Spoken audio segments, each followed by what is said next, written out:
Hi! So when I meant soon, I meant now. So we are unboxing the newest variant ng Jollibee, which is the glittered Jollibee exclusive from Funtastik and SuperManila Comic Con.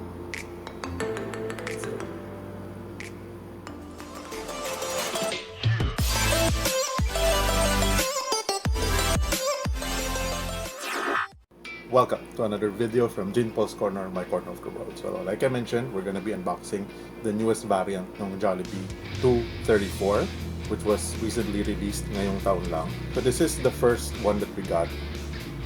We kept it in the protector. So ito yung nakuha natin from Sir Sam and Sir Dionis, mga tropawis. So this is Pop Ad Icons number 234 from Jollibee, of course, the Jollibee. And this is the glittered variant. Sorry sa glare. And Funtastik limited edition to 3,000 pieces. And this was released through SuperManila Comic Con. Hindi natin siya nakuha. And we received this. So SuperManila Comic Con was actually held at the space at One Ayala in Makati from September 7 and 8. So we got this from Tropawis. Nakuha nila to on September 7. Then we received it when it was shipped out to us on September 11. And then yung September 8 naman, like I mentioned in the past episode, we worked with Johnny Pops to get another piece. So, and then JinPoL sa atin, receive natin September 15. So, we actually asked assistance or passerby this time from Toy Avenue PH. And ito siya, tinanggal na natin siya sa protector. Ito siya yung merong JinPoL. Pineda. Pero parehas lang din siya, of course.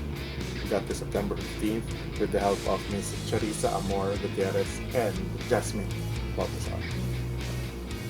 So, ito, again, like I mentioned, ito yung i-unbox natin. So, we'll just do a quick unboxing and then also paikot later on. Titignan lang natin yung glitter. So, let's go! Alright, so here it is. So, hindi ko alam kung saan siya hawakan kasi nga parang sobrang binudburan siya ng glitter. So, on this part, it was only the face yung walang glitter. Medyo merong lampas-lampas na lagay sa glitter. So, of course, so we already know sa Funko naman, there's no issues or problems sa paint. Kasi it is mass-produced naman. So, yeah. Medyo ingatan lang din. Kasi medyo umaano-ano yung glitter. So, yeah. So, it's a good thing actually na we got 2 pieces. Kasi 2-piece chicken joy Jollibee. So, yung isa is to unbox and one would keep it in box. Kasi nga, yung glitter niya is actually yung parang nag-shred din. I know sa iba naman din ganun din. Pero with this massive yung pagkakalagay ng glitter, even the white nag-glitter din yan. Meron pa nga mga pula-pula ko, so syempre hindi masyadong makikita dito. So sa back, yan, pati yung ring niya merong glitter, pati yung kamay and stuff. I'm sorry, the only thing na walang glitter is yung mukha and also yung ilalim. Kumbaga, nung sinabuyan siya ng ng paint with the glitter. So, of course, nakatayo siya. And ito rin, yung sobra. Sa gilid. If you can see. Mag-focus ka.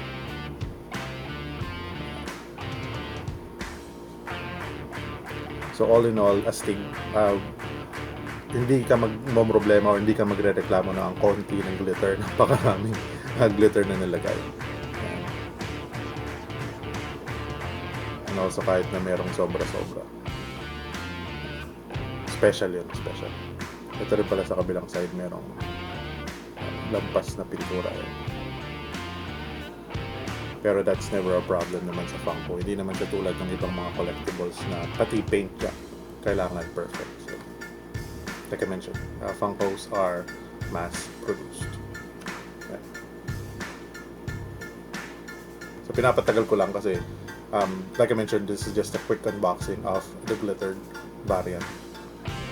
So we're now still looking forward to dun sa dalawa. Yung like I mentioned, we still haven't gotten an update regarding the 18-inch na Jollibee na 240 yung number. And then we're still waiting on the other 234 variant, which is the glow-in-the-dark. So we're expecting that within this year. Possibly nga, yun nga yung ilalabas for the Christmas party na exclusive. So maybe one of them or one of the exclusives or whatnot. Alright, so we'll go ahead and do a paikot of this glittery bubuyog. We'll also do a comment shout out from the previous episode and the thank you portion for this one. Let's go.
Shoutout sa iyo, Johnny Pops. Maraming salamat sa suporta.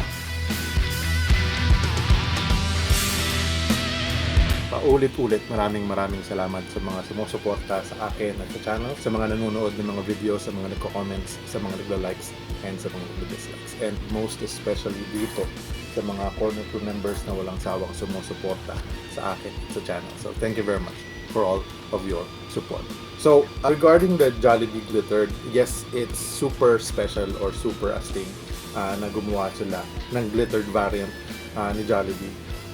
We were just thinking or maybe sana tinuloy na lang nila yung original mold or original number. Pero at some point, nung pinalitan kasi nila yung layering ng colors dun sa underside niya, maybe that's the reason why they needed to do a separate number. And also they have vaulted it in the past, so maybe siguro din sa in regards to production or sales, kaya gumawa rin sila ng other unit or other number ni Jollibee. And also what I do suggest is if you're gonna be unboxing it, keep it sa clamp kasi medyo naglalagas or nagtatanggal-tanggal yung glitter niya. That way hindi mo kailangan siyang laging hawakan or ma-risk na maubos yung glitter niya in regards to that. So maybe keep it on the clamp. Or yung iba merong ina-unbox and then meron yung mga baso na nandun sa loob. So, pero dun sa mga wala namang budget for those, you keep it on the clamp and put it on a protector para nakalitaw siya, hindi siya nakaharang-harang sa box and stickers. Alright, some updates regarding future events or whatnot. You might have also noticed na if you're watching this after Saturday, makita nyo na merong pa-live na nangyari. We're gonna do testing live ng basketball liga namin, ng mga G-Boys. So we're also gonna have our very first jersey uniform for the channel. So we will reveal that once we have the actual item. Meron tayong mock-up na, pero we're not gonna be showing. Of course, nakita na ng mga players and other friends, pero sa channel, we're gonna have it show you when we actually get the actual item. So yun yung magiging uniform natin for the upcoming league. Plus, merong mga ina-expect na free jersey yung mga corner crew members. Also as a way of giving thanks and giving back sa mga corner group representatives. Then yung Liga will actually start on October 19th, which we're actually not gonna be able to attend. Kasi may iba tayong pupuntahan aside from dun sa Liga na yan. Pero we will actually try to have the channel post yung live games, 3 games na yon on the 19th. So, sa 19, magkikita-kita or magbi-meeting, core meeting, yung mga members or mga participants ng Christmas party for the Siargao Crocodiles. Like I mentioned, we were selected or we were grouped to the Siargao Crocodiles, which is still the color green dun sa usual teams, separate teams for the Christmas party. So, October 19, makikita-kita kami. We're gonna do games or whatnot, meeting ng kung ano mang mga anik-anik na kailangan gawin for preparations for the upcoming Christmas party. Most especially yung mga merch and also yung mga tent activities na gagawin on December 7. So, kita-kits mga Siargao Crocs. And another thing that would happen on the 19th and the 20th would be the local release ng shared exclusives for NYCC or Fall Convention. So, we will go ahead and tackle into it in the next episode.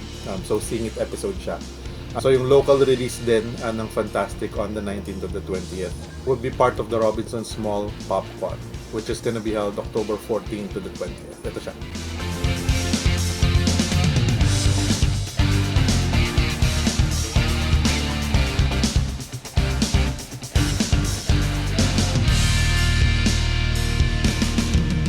So this time, Toys R Us naman siya. Yung Toy Expo regarding yung Jollibee release was actually Toy Kingdom. So Toys R Us, so Robinson's Mall, sa level 1 as you have seen sa picture na we put out, so October 14th to the 20th.